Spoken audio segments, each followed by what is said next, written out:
요한복음 8장 2절부터 11절까지를 제가 대신 봉독해 드리겠습니다. 하나님의 말씀을 들으십시오.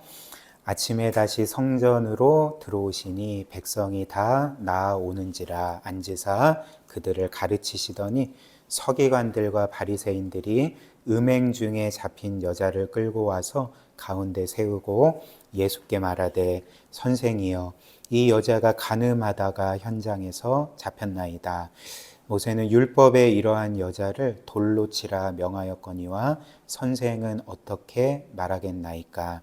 그들이 이렇게 말함은 고발할 조건을 얻고자 하여 예수를 시험함이러라. 예수께서 몸을 굽히사 손가락으로 땅에 쓰시니 그들이 묻기를 마지 아니하는지라.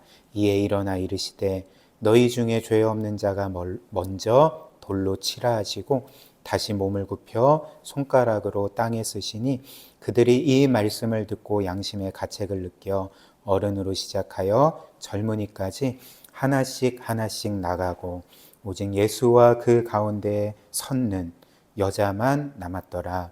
예수께서 일어나사 여자 외에 아무도 없는 것을 보시고 이르시되 여자여 너를 고발하던 그들이 어디 있느냐? 너를 정죄한 자가 없느냐? 대답하되 주여 없나이다. 예수께서 이르시되 나도 너를 정죄하지 아니하노니 가서 다시는 죄를 범하지 말라 하시니라. 아멘. 이제 그 히터를 좀 꺼도 될 것 같아요. 예.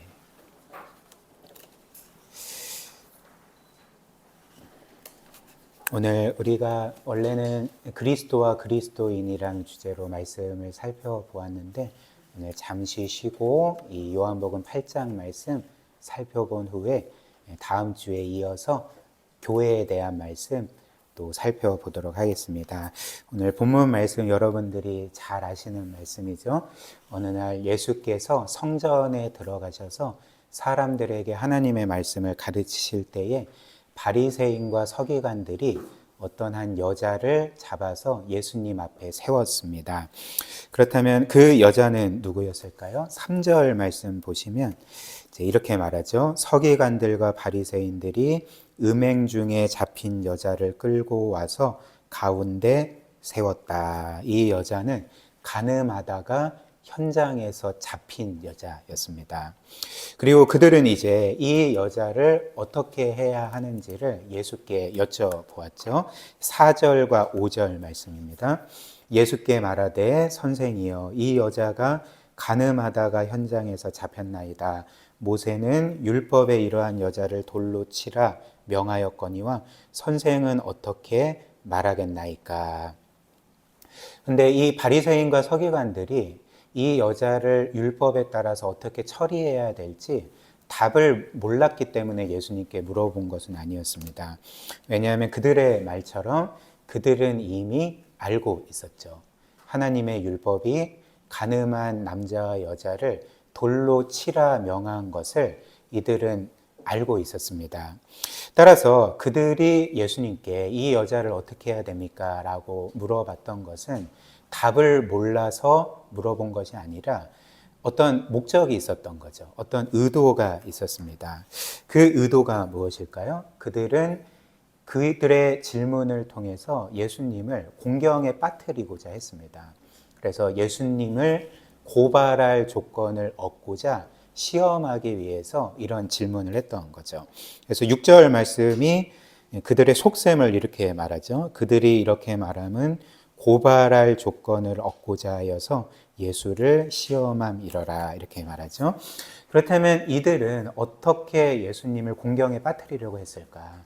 어떻게 고발할 조건을 얻고자 했을까? 이들에게는 다 계획이 있었습니다.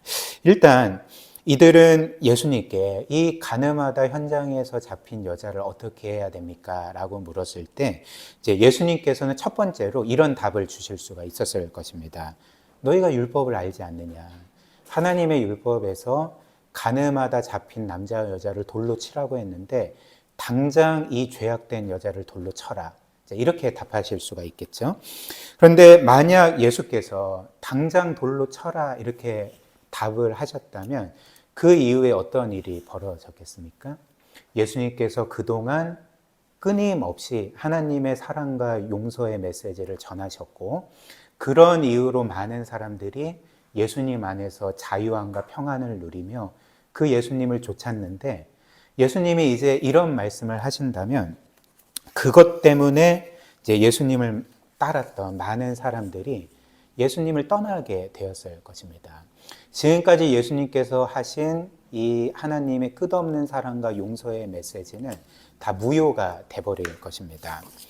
그렇다면 이제 반면에 예수님께서 그들의 질문에 뭔 소리 하는 거냐? 율법은 전혀 중요하지 않다. 율법이 가늠하다 잡힌 자를 돌로 치라 명했지만 그것은 틀렸다. 율법이 중요한 게 아니라 사랑이 중요한 거 아니냐. 그렇기 때문에 이 여자를 놓아줘라. 이렇게 답하셨다면 이제 어떻게 되었을까요? 이제 그 즉시 바리새인들과 서기관들은 잘 됐다. 이제 이 예수를 율법을 무시하고 반하는 죄목으로 고발해야 되겠다.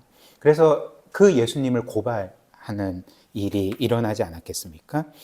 또한 예수님께서 그들의 질문, 이 여자를 어떻게 할까요? 라는 질문에 이제 예수님이 어떻게 답하셔도 이제 공경에 빠지니까 그거 잘 모르겠다. 그냥 너희 뜻대로 해라. 이렇게 말씀하셨다면 이제 어떻게 되겠습니까? 사람들은 더 이상 예수님을 신뢰하지 않을 것입니다. 오히려 어려운 질문을 회피하는 이제 무책임한 사람으로 생각하게 될 것입니다. 그렇기 때문에 바리새인과 서기관들이 생각하기에 이 질문에 예수님이 어떤 답을 주셔도 예수님은 공경에 빠지게 되어 있는 거죠. 즉 그들이 생각하기에 예수님은 이제 진퇴양난의 상황에 빠지게 되었던 것입니다.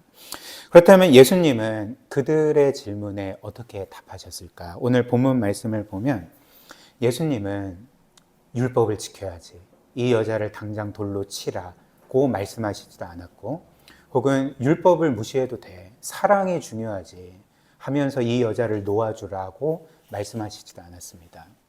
혹은 나는 모르겠다라고도 답하시지 않았습니다. 예수님은 어떻게 하셨을까요? 예수님은 곧바로 어떤 답을 주시지 않고 몸을 굽혀서 땅의 손가락으로 뭔가를 계속 쓰기 시작하셨던 거죠. 그래서 6절 하반절에 예수께서 몸을 굽혀 손가락으로 땅에 쓰시니 이렇게 우리에게 전해주죠. 그래서 이제 바리새인과 서기관들은 어떻게 하겠습니까? 계속 재촉하는 거죠. 빨리 답을 주십시오. 당신은 어떻게 생각합니까? 이 여자를 어떻게 해야 됩니까? 재촉을 했고 예수님은 놀랍게도 그들에게 이제 이런 말씀을 주십니다. 7절 말씀 보십시오. 그들이 묻기를 마지 아니하는지라, 즉 계속 재촉하는지라. 이에 일어나 이르시되 너희 중에 죄 없는 자가 먼저 돌로 치라. 너희 중에 죄 없는 자가 먼저 돌로 치라. 이렇게 말씀을 하셨습니다. 그리고 예수님은 이 말씀을 하시고 곧바로 다시 몸을 굽혀 손가락으로 땅에 계속 쓰시던 것을 이어서 쓰셨습니다. 그리고 예수님의 이 말씀을 듣고 또 예수님께서 땅에 쓰신 그 무언가를 본 사람들은 이제 하나 둘씩 그 자리를 떠나게 되었던 거죠. 오늘 본문 말씀을 보면 그것을 보고 양심의 가책을 느껴서 하나 둘씩 그 자리를 떠났다 이렇게 전해줍니다. 그리고 결국 그곳에는 예수님과 그 여인만 남게 되었던 거죠. 8절 9절 다시 몸을 굽혀 손가락으로 땅에 쓰시니 그들이 이 말씀을 듣고 양심의 가책을 느껴서 어른으로 시작하여 젊은이까지 하나씩 하나씩 나가고 오직 예수와 그 가운데 섰는 여자만 남았더라. 그렇다면 이제 저와 여러분들이 궁금한 게 있습니다. 예수님은 그 당시 이제 뭘 쓰셨을까? 도대체 손가락으로 땅에 뭘 쓰셨길래 예수님의 말씀과 또 쓰시는 그 무언가를 보고 사람들이 그렇게 그 자리를 떠나게 되었을까? 성경은 이 부분에 대해서 침묵하고 있기 때문에 우리가 정확히 뭔가를 쓰셨는데 그게 뭔지를 우리는 알 수는 없습니다. 그럼에도 불구하고 이 문맥상 그리고 본문 말씀을 여러분들이 세심하게 살펴본다면 우리는 쉽게 예수님께서 뭘 쓰셨는지를 알아낼 수가 있습니다. 뭘 쓰셨을까요? 예수님은 분명히 땅에 그곳에 있던 그 여자를 정죄하던 한 사람 한 사람이 지은 죄의 죄목들을 글씨로 쓰셨던 거죠. 땅에 손가락으로 쓰셨던 거죠. 이를 어떻게 알 수 있겠습니까? 9절 말씀이 사람들이 그곳을 떠난 이유를 양심의 가책을 느껴서 떠났다 이렇게 말씀을 하기 때문에 그렇습니다. 여러분들은 보통 어떤 때에 양심의 가책을 느낍니까? 어떤 때에 양심의 가책을 느낍니까? 훌륭하게 살 때 양심의 가책을 느낍니까? 그렇지 않죠. 어떤 죄가 생각날 때, 어떤 죄가 깨달아질 때 우리는 양심의 가책을 느낍니다.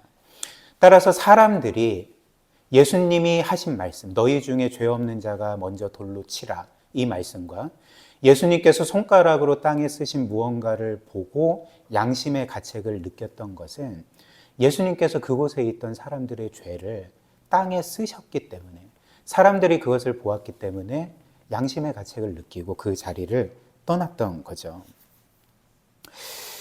즉 예수님께서 그곳에 모인 사람들에게 너희 중에 죄 없는 자가 먼저 돌로 치라 이렇게 말씀하시고 그곳에 있던 사람들의 죄를 하나하나씩 땅에 쓰셨을 때 그들이 깨닫게 된 사실이 무엇이었겠습니까?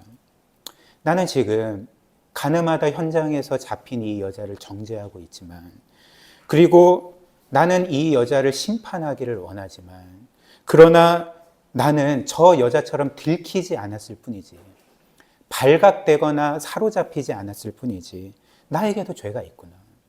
따라서 나도 저 여자처럼 정죄받아야 되고 하나님의 심판을 받아야 마땅하구나. 그러므로 나는 저 여자를 결코 정죄할 수가 없구나.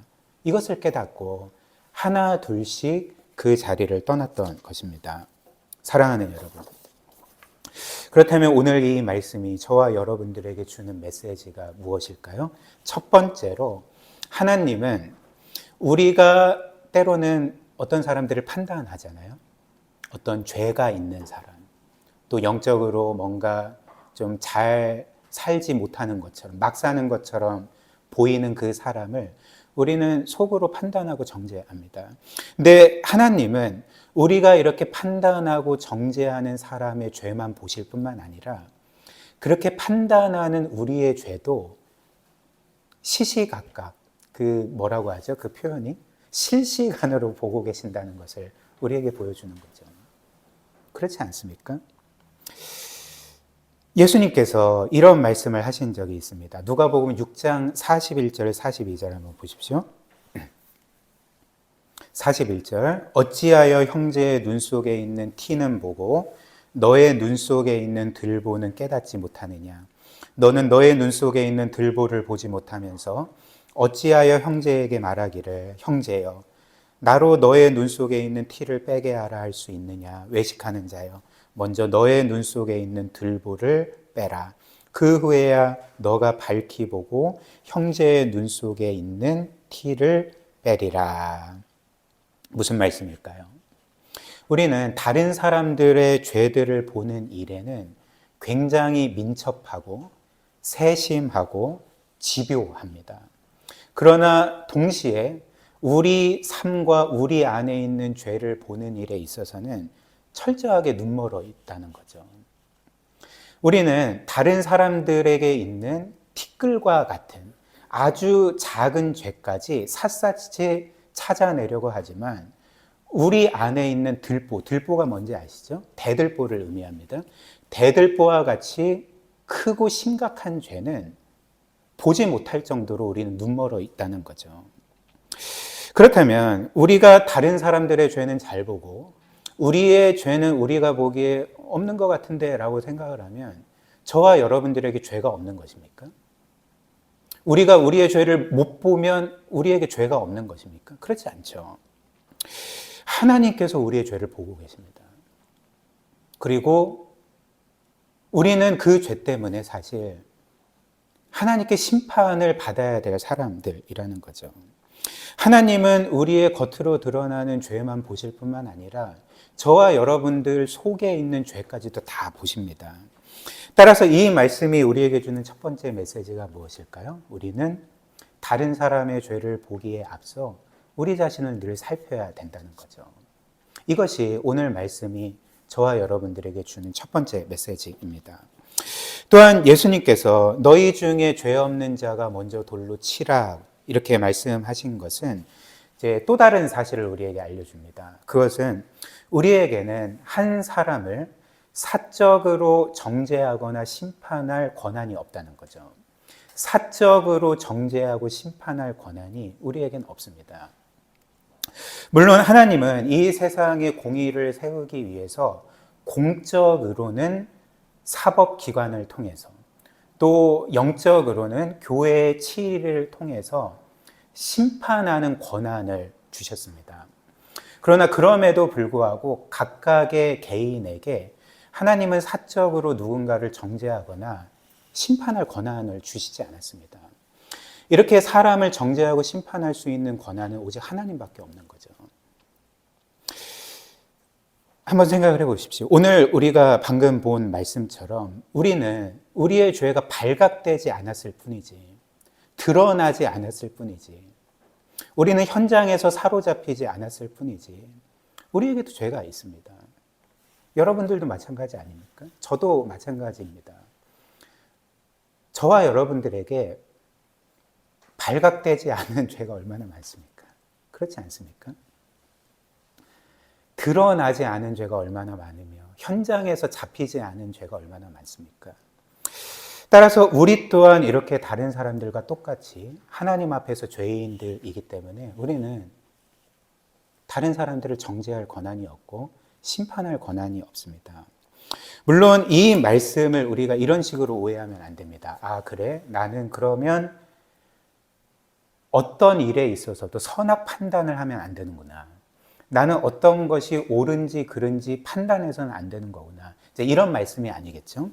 우리는 하나님의 말씀에 따라서 어떤 것이 선인지 악인지 또 옳은지 그른지를 판단해야 됩니다.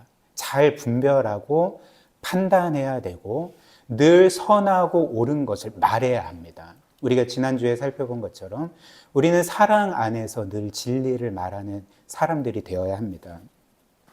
그러나 우리가 사랑 안에서 진리를 말하는 것과 한 사람을 정죄하고 심판하는 것은 천지 차이인 거죠. 우리는 그렇게 할 수가 없습니다. 우리는 하나님 앞에서 죄인일 뿐이고 진리를 말한다 할지라도 우리는 하나님 앞에서 죄인일 뿐이고 그렇기 때문에 우리에게는 심판하는 권한이 없고 오직 심판하는 권한은 하나님께만 있음을 오늘 주께서 말씀을 하신 거죠. 너희 중에 죄 없는 자가 먼저 돌로 치라 말씀하신 것입니다. 따라서 우리는 때로는 돌을 들지 않습니까? 저도 돌을 들 때가 있고 여러분들도 돌을 들 때가 있습니다. 근데 우리가 그렇게 돌을 들 때는 이제 어떻게 생각하는 것일까요? 아, 주께서 너희 중에 죄 없는 자가 먼저 돌로 치라고 했는데 나에게는 죄가 없네. 그렇기 때문에 나는 돌을 들 수가 있어. 이렇게 생각하는 것과 같다는 거죠. 결코 그렇게 할 수가 없습니다. 오히려 오늘 말씀처럼 우리 또한 하나님 앞에서 죄인이라는 것을 기억한다면 우리는 어떻게 하겠습니까? 우리는 다른 사람들의 죄를 볼 때 우리가 저 사람과 똑같은 죄를 짓지는 않았지만 나에게는 저 사람에게는 없는 다른 죄가 있음을 보게 되는 거죠. 그렇기 때문에 나는 저 사람보다 결코 영적으로 우월할 수 없는 자임을 깨닫게 되고 그렇기 때문에 우리가 다른 사람들의 죄를 볼 때 그를 정죄하거나 심판하지 아니하고 도리어 나의 죄를 보고 겸손해지고 그 사람을 긍휼히 여기게 되고 그리고 오늘 예수님의 말씀처럼 그를 회복시키기를 위해서 애쓰는 사람들이 될 수가 있다는 거죠. 이 모든 비밀이 바로 그 첫 번째 단추가 우리의 죄를 깨닫는 것에 있습니다. 긍휼을 베푸는 것, 용서를 베푸는 것, 또 죄 가운데 있는 사람들을 회복시키는 것에 첫 단추는 저와 여러분들 안에 있는 죄를 깨닫는 것으로부터 이제 시작된다는 거죠. 그렇다면 이제 예수님께서는 이 가늠한 여자를 어떻게 하셨을까요? 오늘 예수님께서 이 여자에 대해서 너희 중에 죄 없는 자가 먼저 돌로 치라 이렇게 말씀을 하셨기 때문에 사실 예수님은 그분의 말씀에 따르면 어떻게 해야 됩니까? 예수님은 이제 돌로 쳐야 됩니다. 그 여자를. 왜냐하면 예수님의 말씀에 따르면 죄 없는 자가 먼저 돌로 쳐야 되기 때문에 이제 그래 이제 내가 돌로 치마 이렇게 하셔야 되는 거죠. 무엇보다도 예수님은 공생애 내내 하나님의 율법을 이 세상 누구보다도 가장 존중하시고 높이시고 그리고 하늘과 땅은 사라져도 하나님의 율법은 다 이루어져야 하리라고 말씀하신 것 아십니까? 예를 들면 마태복음 5장 17절부터 19절 한번 보십시오. 17절 우리 주님의 말씀이죠. 내가 율법이나 선지자를 폐하러 온 줄 생각하지 마라. 폐하러 온 것이 아니라 완전하게 하려 함이라. 여기서 완전하게 하려 함이라는 것은 원래 하나님이 주신 율법이 뭔가 불완전하기 때문에 그래 율법은 불완전하지 결핍이 많고 결함이 많지 내가 완전하게 하리라 이제 이런 말씀이 아닙니다. 여기에서 완전하게 하려 함이라는 것은 이루려 함이라는 말씀입니다. 즉 원래부터 하나님의 율법은 완전했고 그 완전한 율법을 내가 이루기 위해서 왔다 이런 말씀을 하시는 것입니다. 그래서 18절 말씀 이어서 그래서 이렇게 말씀하시죠. 진실로 너희에게 이르노니 천지가 없어지기 전에는 율법의 1.1획도 결코 없어지지 아니하고 다 이루리라. 그러므로 누구든지 이 계명 중에 지극히 작은 것 하나라도 버리고 또 그같이 사람을 가르치는 자는 천국에서 지극히 작다 일컬음을 받을 것이요 누구든지 이를 행하며 가르치는 자는 천국에서 크다 일컬음을 받으리라. 주께서 지금 어떻게 말씀하고 계십니까? 율법은 다 성취되어야 된다. 그리고 율법에 기록된 계명 중에 가장 작은 것 하나라도 누군가가 다른 사람에게 이거 안 지켜도 돼. 이거 없어도 돼. 그냥 율법 없이 살아도 돼. 라고 말하면 안 된다. 그는 천국에서 가장 작은 자라 일컬음을 받을 거다. 이렇게 말씀을 하신 거죠. 지금 예수님은 율법에 대해서 어떻게 대하고 계십니까? 지금 예수님은 율법을 가장 높이고 계십니다. 율법 어떤 것도 폐하여져서는 안 되고 무효화돼서는 안 되고 모든 율법이 지켜져야 된다라고 말씀을 하는 거죠. 그러면 이제 이런 그 율법에 대한 예수님의 생각을 우리가 염두에 두고 생각을 하면 지금 예수님은 이렇게 율법을 존중하기 때문에 가늠하다 현장에서 잡힌 이 여자를 어떻게 하셔야 됩니까? 어떻게 하셔야 됩니까? 돌로 쳐야 되는 거죠. 그 여자를 심판해야 됩니다. 그런데 예수께서는 이 여자를 돌로 치시지 않습니다. 율법에 따라서는 반드시 이 여자를 정죄해야 되는데 예수님은 이 여자를 정죄하지 않으시는 거죠. 놀랍게도 이 예수님께서 이 여자에게 뭐라고 말씀하신지 아십니까? 요한복음 8장 10절, 11절 한번 보십시오. 예수께서 일어나사 여자 외에 아무것도 없는 것을 보시고 이르시되 여자여 너를 고발하던 그들이 어디 있느냐? 너를 정죄한 자가 없느냐? 대답하되 주여 없나이다. 예수께서 이르시되 나도 너를 정죄하지 아니하노니 나도 너를 정죄하지 아니하노니 가서 다시는 죄를 범하지 말라 하시니라. 주께서는 율법에 따라서 정죄받아야 될 이 여인을 향해서 나도 너를 정죄하지 않는다라고 말씀을 하셨습니다. 그렇다면 예수님께서는 지금 이 여자와 관련된 일에서 하나님의 율법을 어기신 것입니까? 하나님의 율법을 범하신 것입니까? 우리 주께서는 율법 폐기론자이십니까? 율법 없어도 돼. 율법 지키지 않아도 돼. 지금 이런 말씀을 하시는 것입니까? 그렇지 않죠. 우리가 앞서 본 것처럼 예수님은 공생애 내내 하나님의 모든 율법을 철저하게 지키셨고 가장 높이셨고 율법을 완전히 이루셨습니다. 그렇다면 이런 예수님께서 이 여자를 정죄하시지 않는 이유가 무엇이겠습니까? 왜 예수님은 이 여자에게 나도 너를 정죄하지 아니하노라고 말씀을 하셨겠습니까?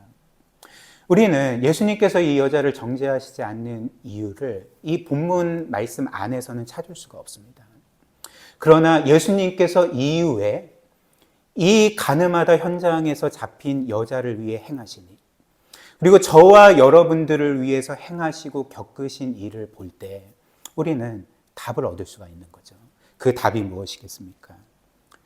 죄가 전혀 없으신 하나님과 동등한 그분의 아들이신 예수 그리스도께서, 정죄받을 이유가 전혀 없는 그분께서 우리의 모든 죄를 짊어지시고 우리 대신 하나님께 정죄를 받으시고 십자가에 못 박혀 죽임 당하심으로 우리가 받아야 될 모든 심판을 그분이 대신 받으셨기 때문에 주께서는 이 여자에게 그분이 앞으로 하실 일들에 의거해서 나도 너를 정죄하지 않는다고 말씀을 하셨던 거죠.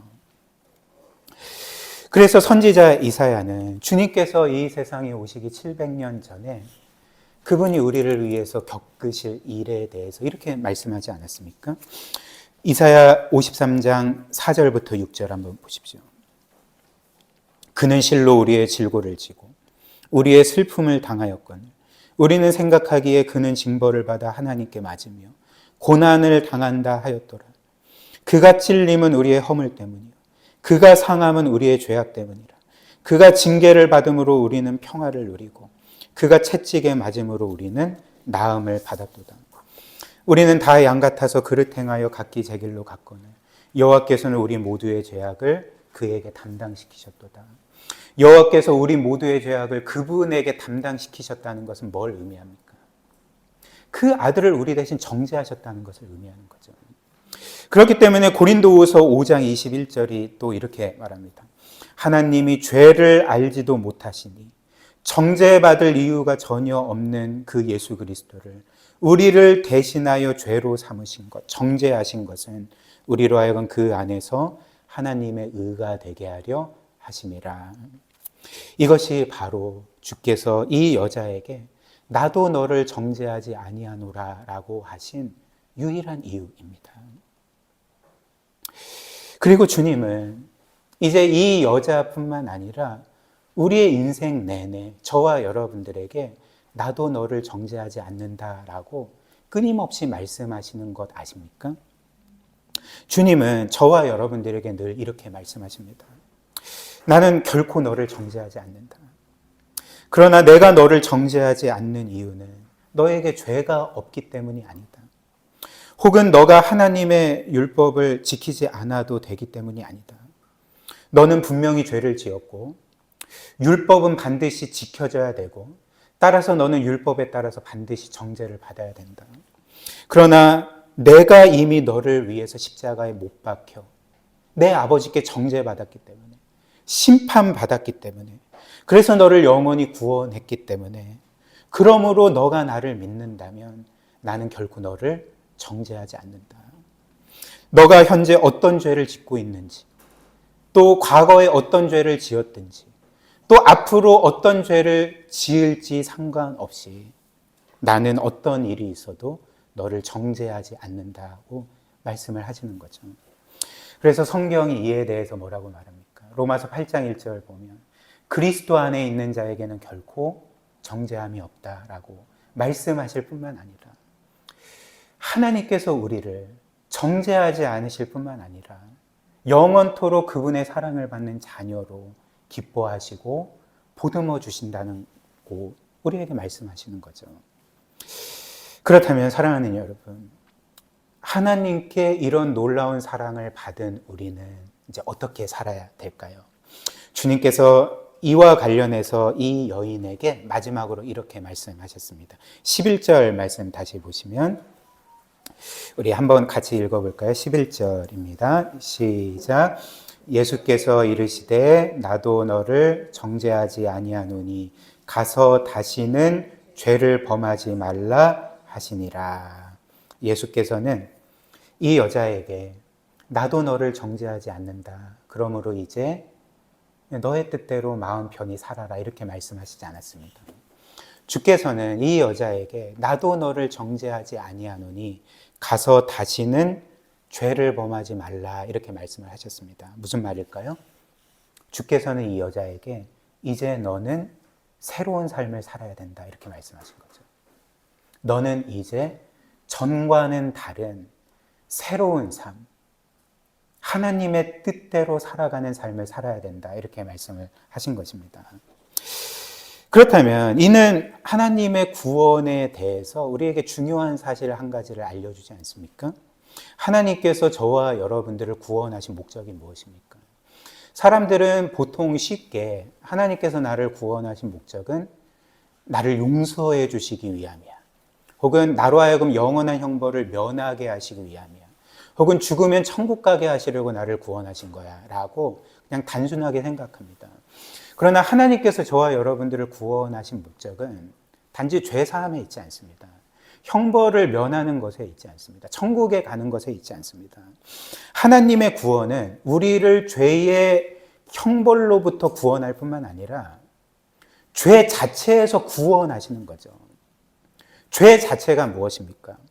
과거에 하나님을 등지고 살았던 삶에서, 하나님을 대적하며 살았던 삶에서, 하나님은 분명히 나의 창조주이시고 주님이심에도 불구하고 내가 내 삶의 주인 노릇하던 삶에서 돌이켜서 이제는 하나님을 향해 살아가는, 하나님께서 우리를 창조하실 때 의도하셨던 그 참된 생명과 행복을 누릴 수 있는 삶으로 우리를 옮기시는 것이 저와 여러분들을 구원하신 목적이죠. 로마서 6장 17절 18절이 이렇게 말하죠. 하나님께 감사하리로다. 너희가 본래 죄의 종이더니 너희에게 전하여 준 바 교훈의 본을 마음으로 순종하여서 죄로부터 해방되어 의에게 종이 되었느니라. 이 말씀이 구원에 대해서 뭐라고 말합니까? 우리가 원래 죄의 종이었는데 그 죄 자체에서 해방되어서 의의 종으로, 하나님의 종으로 살아가는 게 구원이라고 말하는 거죠. 베드로전서 2장 24절도 마찬가지입니다. 친히 나무에 달려 그 몸으로 우리 죄를 담당하셨으니 이는 우리로 죄에 대하여 죽고 의에 대하여 살게 하려 하심이라. 그가 채찍에 맞음으로 너희는 나음을 받았도다. 이 말씀도 우리의 구원을 죄에 대해서는 죽고 의에 대해서는 살아있는 사람으로 그렇게 하나님을 향해 살아가는 것이 구원이라 이렇게 말씀을 하는 거죠. 그리고 하반절에 보니까 이제 그가 채찍에 맞음으로 너희는 나음을 받았도다. 그리스도께서 채찍에 맞으심으로 너희가 치료됐다 이런 말씀이겠죠. 근데 문맥상 우리가 그리스도의 고난으로 치료받았다는 것은 뭘 치료받았다는 것입니까? 우리의 어떤 질병에 치료받았다는 게 아니라 문맥상 보면 죄에서 살던 삶에 치료받았던 거죠. 그래서 하나님을 향해 살게 되었다라고 말을 하는 것입니다. 그래서 주님께서는 오늘 이 여인에게 이런 하나님의 놀라운 구원을 상기시키심으로써 가서 다시는 죄를 짓지 말라. 너희는 새로운 삶을 살아야 된다라고 말씀을 하시는 것입니다. 그리고 우리에게도 똑같이 말씀을 하시는 거죠. 마지막으로 오늘 주께서 저와 여러분들에게 하시는 나도 너를 정죄하지 아니하노니 가서 다시는 죄를 짓지 말라 이 말씀은 이제 마지막으로 우리가 어떤 힘으로 어떤 능력으로 죄를 이길 수 있고 또 하나님을 향해 살아갈 수 있는지를 알려줍니다. 사랑하는 여러분, 저와 여러분들은 구원받은 이후에 어떤 힘으로 죄를 이길 수가 있습니까? 여러분들은 신앙생활을 하면서 죄의 유혹이 올 때, 시험이 올 때 어떤 힘으로 그 죄를 이기십니까? 우리가 죄를 이길 수 있는 힘, 하나님의 뜻대로 살아갈 수 있는 힘은 우리의 종교적인 의지력입니까? 그렇지 않죠. 저와 여러분들이 잘 알고 있습니다. 우리는 우리의 종교적인 의지력으로 죄를 이길 수 없고 하나님의 뜻대로 살아갈 수 없음을 너무나 잘 알고 있습니다. 그렇다면 우리는 어떤 힘으로 죄를 이기고 하나님의 뜻대로 살아갈 수 있습니까? 형벌에 대한 두려움입니까? 그것도 우리를 죄를 이기게 할 수 없습니다. 하나님의 뜻대로 살아갈 수 없습니다. 설령 우리가 어떤 형벌에 대한 두려움으로 죄를 이기는 것처럼 보이고 하나님의 뜻대로 살아가는 것처럼 보일지라도 사실 그것은 하나님 보시기에 진정한 순종이 아닙니다. 한번 생각을 해보십시오. 한 사람이 하나님의 형벌이 두려워서 벌벌 떨면서 자기는 원치도 않는데 어쩔 수 없이 꾸역꾸역 하나님의 뜻대로 살고자 한다면 그의 마음은 하나님을 사랑하고 기뻐하는 상태에서 하나님께 순종하는 것이겠습니까? 그렇지 않죠. 그의 마음에는 반드시 하나님에 대한 반감이 있기 마련입니다. 하나님에 대한 반감과 그리고 어쩔 수 없이 하기 싫은데 하고자 하는 마음으로 죄를 가까스로 이기고 또 가까스로 하나님의 뜻대로 살아가는 것은 진정으로 하나님의 뜻대로 살아가는 게 아닌 거죠. 그리고 그런 그 사람의 두려움과 하나님에 대한 반감은 그가 여전히 예수 그리스도의 십자가의 완전한 구원을 믿지 못하고 있고 하나님의 그 무한한 은혜를 믿지 못하고 있음을 보여주는 증거가 되는 거죠. 그렇다면 저와 여러분들로 하여금 죄를 이기게 하고 하나님의 뜻대로 살아가게 만드는 유일한 힘은 어디에서 올까요? 오늘 이 말씀처럼 우리를 정죄하지 아니하시고 우리 대신 정죄를 받으심으로 우리를 구원하신 하나님의 놀라운 사랑에서 그 힘이 오게 되는 것입니다. 우리가 그 사랑을 깨달을 때, 굳게 믿을 때, 우리의 삶에서 실제적으로 경험하게 될 때 우리는 그 사랑의 힘으로 죄를 이길 수 있게 되고 하나님의 뜻대로 살아갈 수 있게 되는 거죠. 사랑하는 여러분, 이 우주가 얼마나 큰지 아십니까? 전에도 여러 번 비유로 예시를 통해서 말씀을 드렸지만 그 20세기의 가장 유명한 그 천체 물리학자 중에 한 사람이 그 칼 세이건입니다. 여러분들이 아마 들어보셨으리라 생각이 됩니다. 이제 그 사람이 쓴 이제 유명한 책 중에 이제 코스모스라는 책이 있는데 그 유시민 씨가 그 무인도에 가면 꼭 들고 가고 싶은 한 가지 책으로 꼽은 책입니다. 그 천체 물리학 책입니다. 근데 이제 칼 세이건이 말하기를 이제 우주가 얼마나 크냐면 이제 그가 비유하여 설명하기를 우리가 살고 있는 이 지구를 그 축소시켜서 그 모래 알갱이 하나 크기로 축소시킨다면, 즉 이 지구가 모래 알갱이 하나라면 이 우주 전체, 특별히 그 우주 전체도 아니에요. 우리가 지금까지 과학기술로 관측 가능한 그 범위 안에서 그 범위 안에 있는 별의 개수가 몇 개인지 아십니까? 이 지구가 모래 알갱이 하나라면 이 우주 전체에 있는 별은 이 지구에 있는 모든 모래 알갱이 수보다 많다고 합니다. 그리고 이 우주의 크기가 얼마나 큰지 아십니까? 지구가 모래 알갱이 하나 크기라면 우리가 지금까지 관측 가능한 그 범위 안에서 계산을 하면 이 우주는 이 태양계보다도 크다고 합니다. 훨씬 크다고 합니다. 그 태양계가 직경 30조 킬로미터인데 그 정도로 크다는 거죠. 그러니까 감이 잘 안 오지 않습니까? 그런데 성경에 따르면 하나님께서는 그 무한에 가까운 우주 만물을 말씀 한마디로 창조하신 분입니다. 그리고 지금도 그분의 무한한 능력으로 이 세상 만물을 붙들고 계신 분이십니다.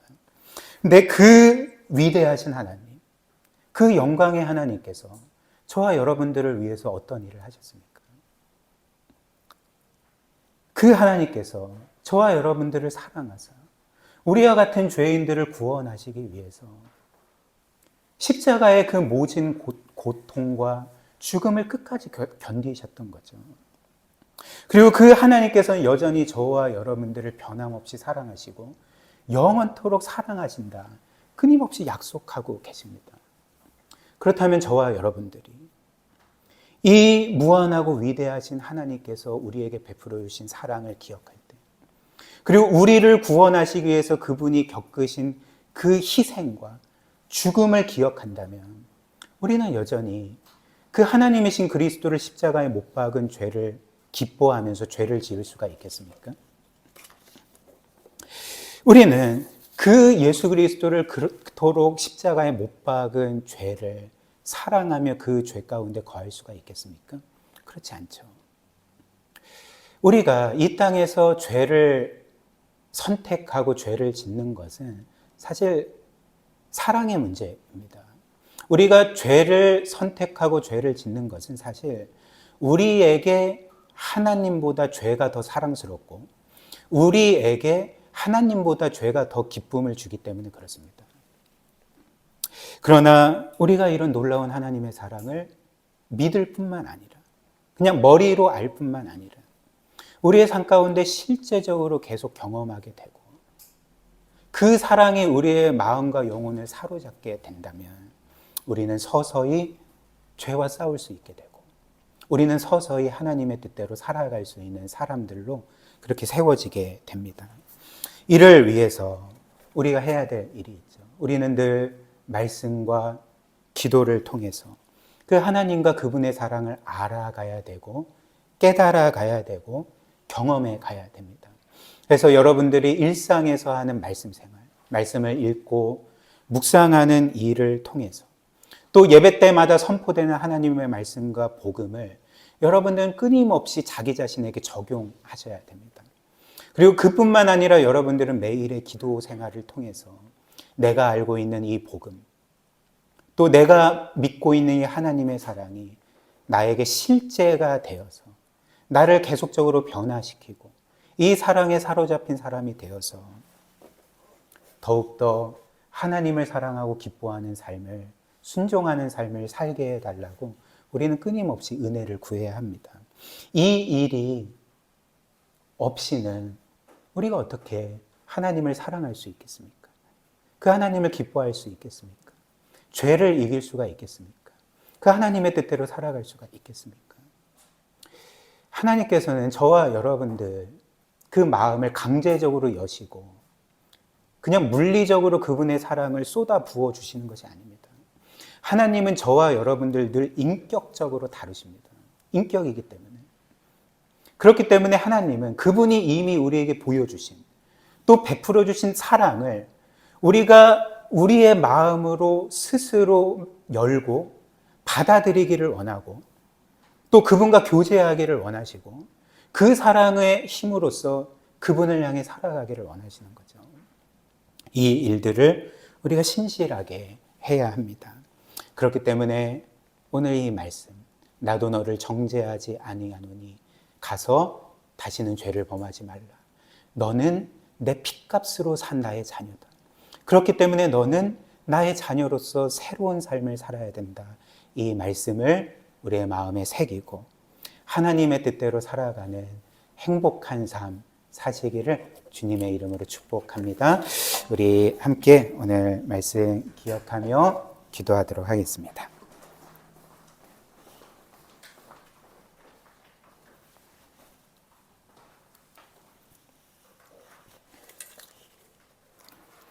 우리 오늘 들은 말씀